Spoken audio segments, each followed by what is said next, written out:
Merci pour la question, vraiment une très belle question. Mais en tout cas, pour préparer une émission, je commence d'abord par écrire mon texte.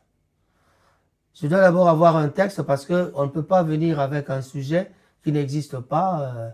Je dois d'abord étudier le sujet et puis après, c'est aussi du côté technique. Je regarde si le son est bon. Après le son, je regarde l'éclairage parce que vous savez bien que pour nous, les images, en tout cas, il faut vraiment un éclairage tout à fait impeccable. Je regarde l'éclairage et c'est alors que si je suis sûr que le son est bon, l'éclairage est bon, j'ai mon texte ou bien j'ai des petites notes. Parfois, on fait des émissions sans texte, mais souvent on prend des notes pour pouvoir poser des questions ou parler de quelque chose. Donc, tout est préparé à l'avance. En tout cas, moi, je me prépare comme ça.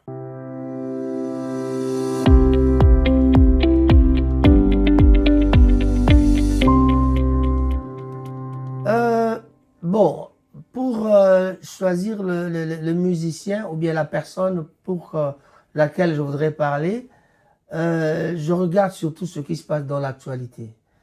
L'actualité, par exemple, pour l'instant, je peux dire qu'il y a un artiste qui est beaucoup cité.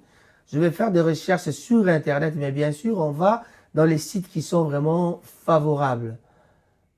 On va dans les sites qui sont favorables, on peut aller dans Reuters, on peut aller dans beaucoup de places où, comme on nous a appris à l'école, qu'il faut aller dans tel site pour pouvoir avoir des informations accurées, comme on le dit, donc des vraies informations.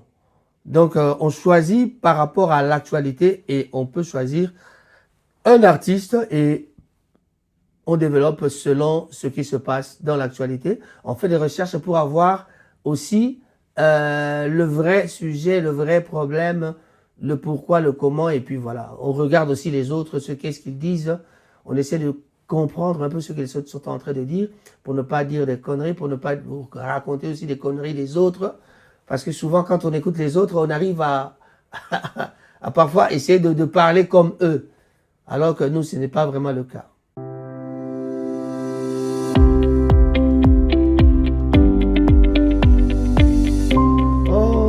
Je commencerai par la dernière partie de la question. Pour devenir un bon créateur de contenu, je crois qu'il faut plus commencer par bien faire, comme je l'ai dit tout au début, que d'abord connaître ce qu'on veut dire. Il faut d'abord connaître le sujet. On ne peut pas venir au studio commencer à développer un sujet que tu ne connais pas. On prend toujours un sujet pour lequel on sait vraiment beaucoup de choses. Donc, on essaie de faire des recherches pour compléter la connaissance et puis voilà, c'est alors que je peux continuer.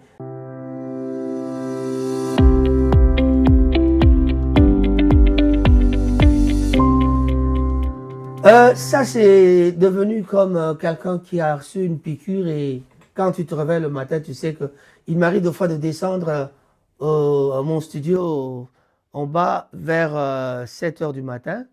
C'est comme un désir, un besoin de faire quelque chose dont je ne peux pas. Donc, je l'ai dans le sang, quoi.